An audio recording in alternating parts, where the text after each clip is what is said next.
سورہ ممتحنہ سورۃ نمبر 60۔ شروع کرتا ہوں اللہ تعالیٰ کے نام سے جو بڑا مہربان نہایت رحم والا ہے۔ اے وہ لوگو جو ایمان لائے ہو، میرے اور خود اپنے دشمنوں کو اپنا دوست نہ بناؤ۔ تم تو دوستی سے ان کی طرف پیغام بھیجتے ہو اور وہ اس حق کے ساتھ جو تمہارے پاس آ چکا ہے کفر کرتے ہیں۔ پیغمبر کو اور خود تمہیں بھی محض اس وجہ سے جلا وطن کرتے ہیں کہ تم اپنے رب پر ایمان رکھتے ہو۔ اگر تم میری راہ میں جہاد کے لیے اور میری رضامندی کی طلب میں نکلتے ہو تو ان سے دوستیاں نہ کرو۔ تم ان کے پاس محبت کا پیغام پوشیدہ پوشیدہ بھیجتے ہو اور مجھے خوب معلوم ہے جو تم نے چھپایا اور وہ بھی جو تم نے ظاہر کیا۔ تم میں سے جو بھی اس کام کو کرے گا وہ یقیناً راہ راست سے بہک جائے گا۔ اگر وہ تم پر کہیں قابو پالیں تو وہ تمہارے کھلے دشمن ہو جائیں اور برائی کے ساتھ تم پر دست درازی اور زبان درازی کرنے لگیں اور دل سے چاہنے لگیں کہ تم بھی کفر کرنے لگ جاؤ۔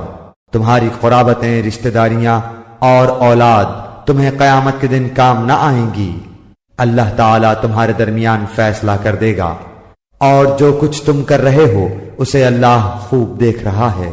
مسلمانوں، تمہارے لیے حضرت ابراہیم میں اور ان کے ساتھیوں میں بہترین نمونہ ہے، جبکہ ان سب نے اپنی قوم سے برملا کہہ دیا کہ ہم تم سے اور جن جن کی تم اللہ کے سوا عبادت کرتے ہو ان سب سے بالکل بیزار ہیں۔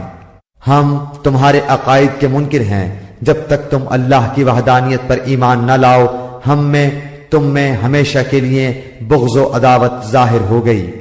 لیکن ابراہیم کی اتنی بات تو اپنے باپ سے ہوئی تھی کہ میں تمہارے لیے استغفار ضرور کروں گا اور تمہارے لیے مجھے اللہ کے سامنے کسی چیز کا اختیار کچھ بھی نہیں۔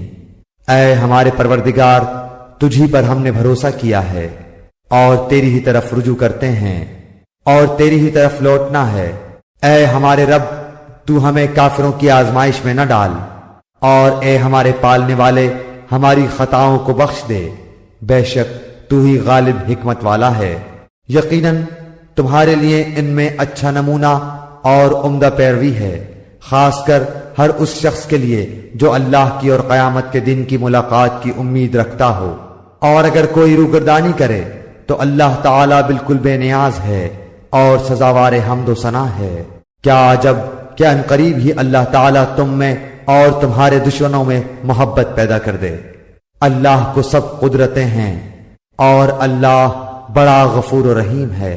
جن لوگوں نے تم سے دین کے بارے میں لڑائی نہیں لڑی اور تمہیں جلا وطن نہیں کیا، ان کے ساتھ سلوک و احسان کرنے اور منصفانہ بھلے برتاؤ کرنے سے اللہ تعالیٰ تمہیں نہیں روکتا، بلکہ اللہ تعالیٰ تو انصاف کرنے والوں سے محبت کرتا ہے۔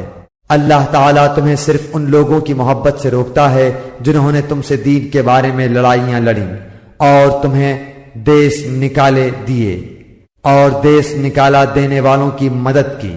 جو لوگ ایسے کفار سے محبت کریں وہ قطعاً ظالم ہیں۔ اے ایمان والو، جب تمہارے پاس مومن عورتیں ہجرت کر کے آئیں تو تم ان کا امتحان لو۔ دراصل ان کے ایمان کو بخوبی جاننے والا تو اللہ ہی ہے، لیکن اگر وہ تمہیں ایمان والیاں معلوم ہوں تو اب تم انہیں کافروں کی طرف واپس نہ کرو، یہ ان کے لیے حلال نہیں اور نہ وہ ان کے لیے حلال ہیں۔ اور جو خرچ ان کافروں کا ہوا ہو وہ انہیں ادا کر دو۔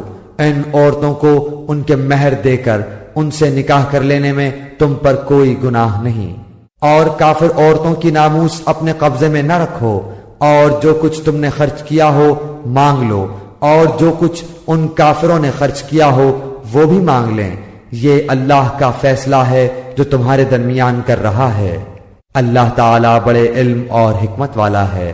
اور اگر تمہاری کوئی بیوی تمہارے ہاتھ سے نکل جائے اور کافروں کے پاس چلی جائے، پھر تمہیں اس کے بدلے کا وقت مل جائے، تو جن کی بیویاں چلی گئی ہیں انہیں ان کے اخراجات کے برابر ادا کر دو، اور اس اللہ تعالیٰ سے ڈرتے رہو جس پر تم ایمان رکھتے ہو۔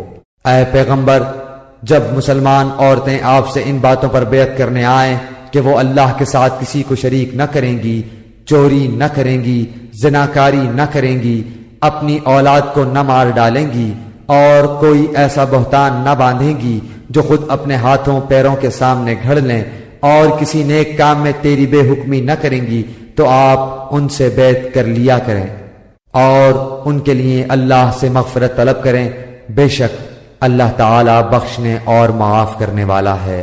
اے مسلمانوں، تم اس قوم سے دوستی نہ رکھو جن پر اللہ کا غضب نازل ہو چکا ہے، جو آخرت سے اس طرح مایوس ہو چکے ہیں جیسے کہ مردہ اہل قبر سے کافر نا امید ہیں۔